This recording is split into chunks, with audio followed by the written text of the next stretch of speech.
Lecture 12 chapter 4 circular current loop as a magnetic dipole.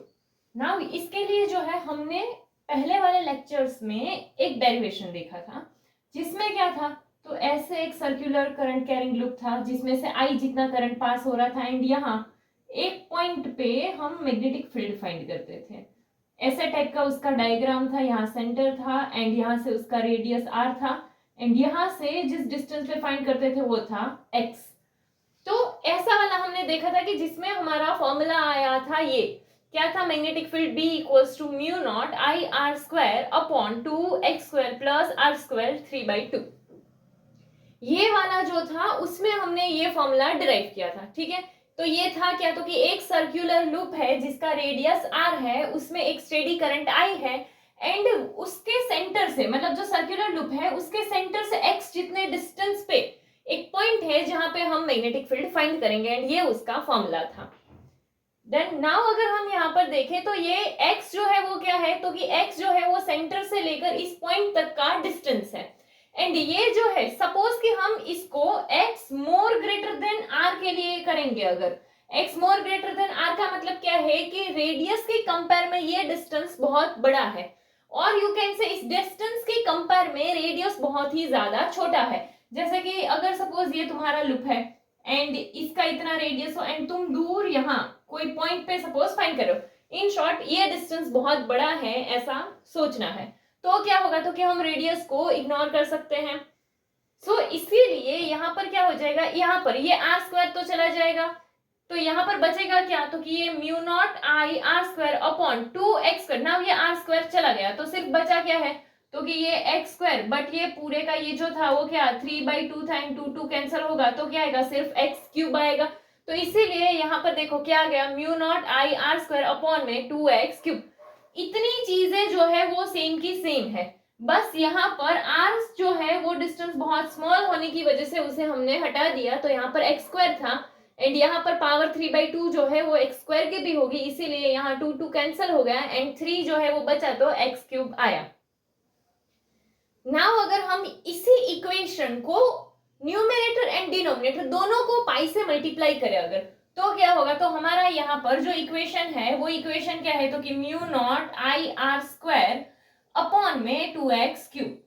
इसको अगर numerator and denominator को पाई से मल्टीप्लाई करेंगे तो ऐसा हो जाएगा। तो यहाँ पर देखो ये क्या आ गया, mu naught I R square pi upon में 2x क्यूब एंड पाई, तो ये वही है। बट ऐसा हमने किया क्यों, न्यूमरेटर एंड डिनोमिनेटर को पाई से मल्टीप्लाई क्यों किया, तो कि यहाँ पे पाई आर स्क्वायर ये क्या होता है, एरिया। तो इसके लिए ये जो हमारा कॉइल है और यू कैन सी ये जो हमारा लूप है उसके लिए एरिया जो है वो क्या हो जाएगा, पाई आर स्क्वायर हो जाएगा। तो इसीलिए जहां पर ये हमारा पाई आर स्क्वायर आता है उसकी जगह हम क्या पुट कर देते हैं, ए पुट कर दे कि लाइक एरिया के लिए। तो यहाँ पर क्या हो जाएगा, म्यू नॉट आई एंड ये पाई आर स्क्वायर की जगह पर क्या आ गया, ए अपॉन में 2 पाई एक्स क्यूब, तो ये ऐसा आ जाएगा। नाउ हमने मैग्नेटिक डाइपोल मूवमेंट सीखा था, मैग्नेटिक डाइपोल मूवमेंट का जो फॉर्मूला था वो क्या था, तो कि उसका फॉर्मूला था m equals to I A. Done, जो मैग्नेटिक डाइपोल मूवमेंट है फॉर्मूला क्या था, m equals to I A. तो यहाँ पर देखो इसमें हमें यहाँ पर आई ए दिख रहा है, तो इस आई ए की जगह m लिख देते हैं ना, तो यहाँ पर क्या आ जाएगा, म्यू नॉट m अपॉन में 2 पाई एक्स क्यूब, तो ये हमें ऐसा मिल गया।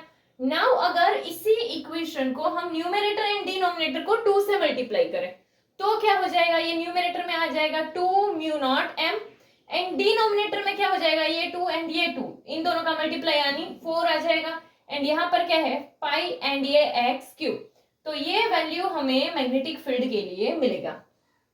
नाउ हमने ये ऐसा किया क्यों है कि हम जो है यहाँ पर लाइक 2 से मल्टीप्लाई किया, पाई से मल्टीप्लाई किया, मैग्नेटिक डाइपोल मूवमेंट लेकर आए, तो ये सारी चीजें क्यों किए, ताकि हम इसको कंपेयर कर सके। सी ये हमने मैग्नेटिक फील्ड वाला देखा है, ठीक है।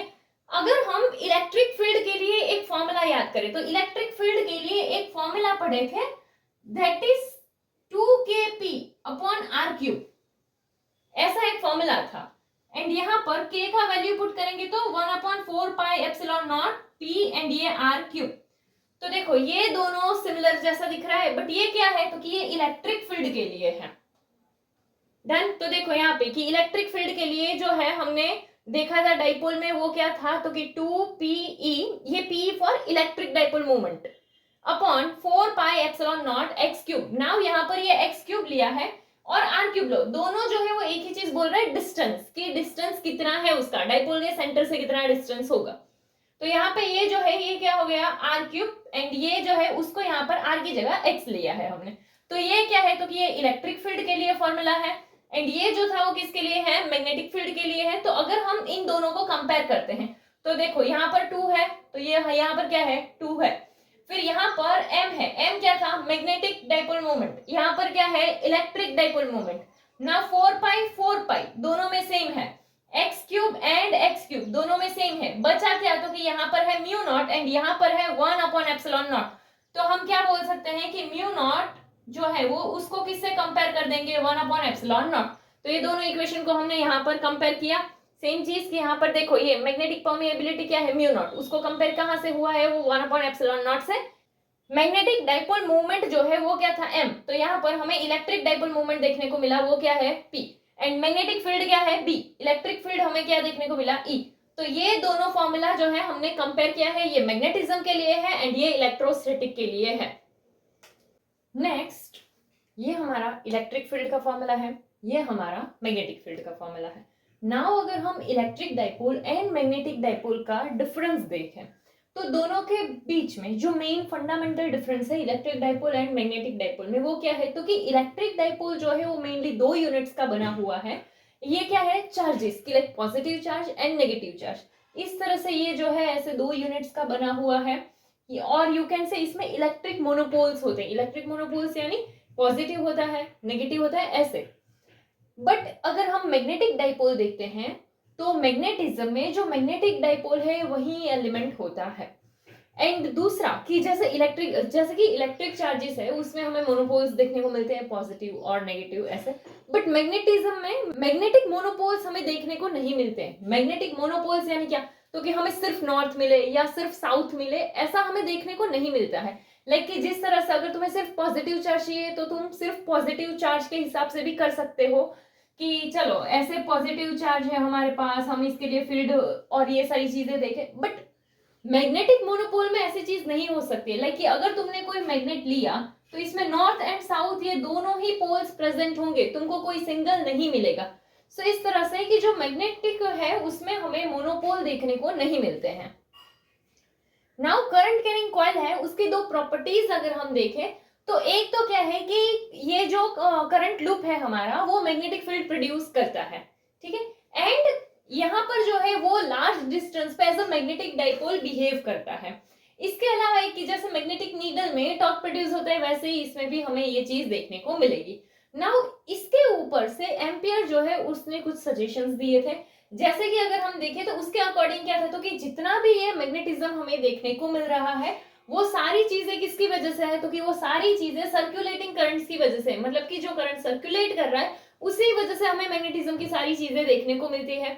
एंड ये चीज जो है वो हमें पार्शियली सही भी लगती है, एंड क्योंकि मैग्नेटिक मोनोपोल्स जो है वो तो एग्जिस्ट नहीं करते हैं।